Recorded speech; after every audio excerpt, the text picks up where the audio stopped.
go ahead and slate that for me? Sure. Sony generic. Look at that quadratic formula back there. Thanasi. Shows how smart I am. Anytime you're ready. You know, my wife told me, throw out that gray draping. Throw it out. We don't need it. And I was like, no. No. I've been keeping this up for 15 years in storage. And look, it finally came to use. I got here early, and I was like, I know what we need. It's always good to have some gray, black draping just lying around the house. Yeah. And I had my old lantern. Wow. Yeah, so I hung that. And See fit that? perfect.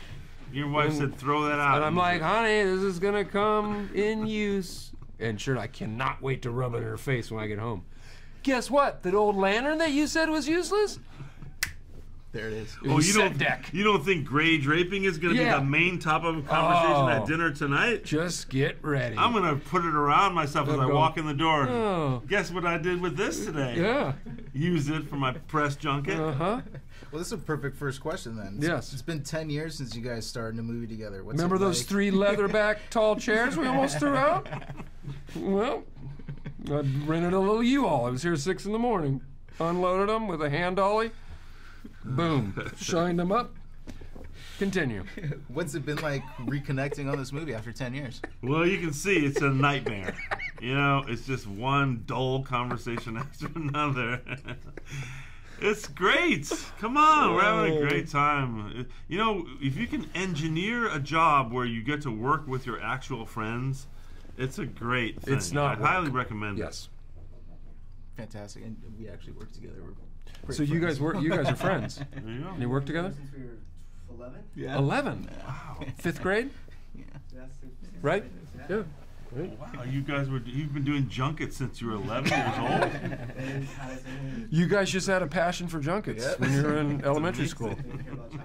You would just you'd interview other kids on the. You know what? If you did that as a kid, you probably would get in here. Yeah. If I saw 2 kids wandering around the hallway with clipboards, I'd be like, "Come in here, come talk to us." Talk to us.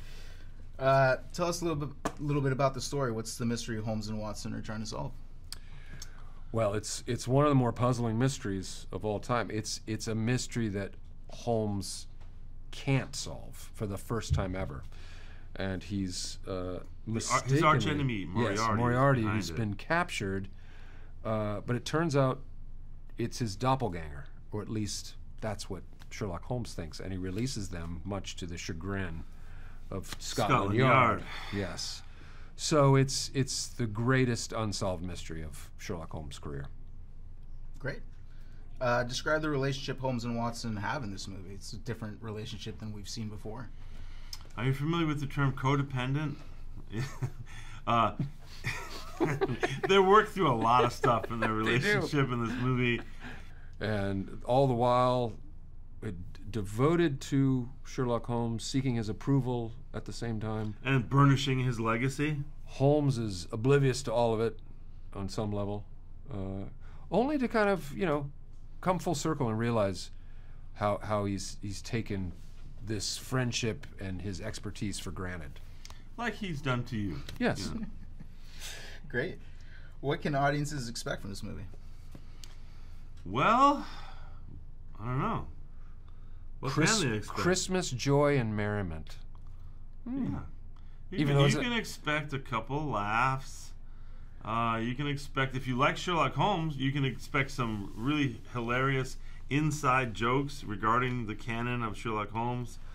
And yeah, I think we were able to kind of split the difference between, being true to the style and the genre that you've come to expect, at the same time making fun of it, and so if you're well versed in it, you'll get a kick out of jokes that someone else who doesn't have any knowledge of the characters will still have just as much fun.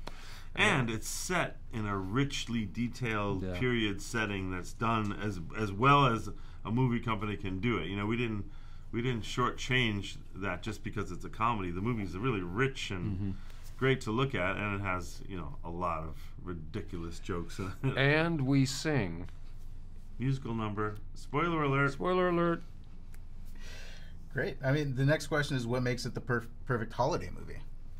Yeah, I think the holidays are always an interesting time for movies because there's a lot of awards movies, a lot of serious movies, and I think for a lot of people, you want to just get out of the house and just laugh, and that's what this movie's all about. And really just kind of a fun, as you know, a lot of the things we touched on before, but kind of a harkening back to almost like a Mel Brooks feel to this type of film.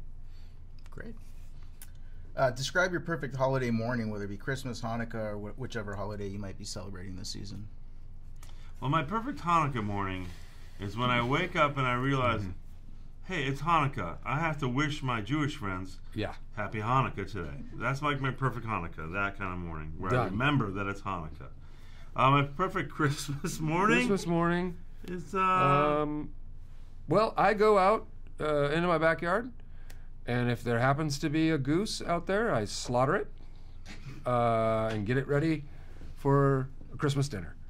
Now, if there isn't a Christmas goose just wandering my backyard, I go to Plan B, which is frozen fish sticks. Just get those ready with all the trimmings. And make those into a shape of a goose, and you're done.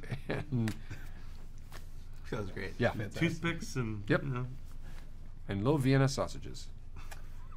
Any New Year's resolutions? Which is also the name of... Little Vienna sausages? Yeah. You mean baby carrot? A baby carrot. You're a baby carrot, I'm Vienna sausage. Any New Year's resolutions? I had a good one. I find I just disappoint myself when I do that. So I had a good one. I usually say, when people ask me, it's like, yes, I do have resolutions in it, and I'm going to keep them to myself so I come through on them and I really do them instead of talking about them to you. But secretly, I don't have resolutions. I just try to be a good person every day if I can. A given. Yeah. Yeah. Try to be a good person. One New Year's resolution of mine: try to eat Mexican food 3 times a week. Why is that important? It's just something I want to work on. Okay. Yeah. Great. Thanks so much. Okay. Great. Okay.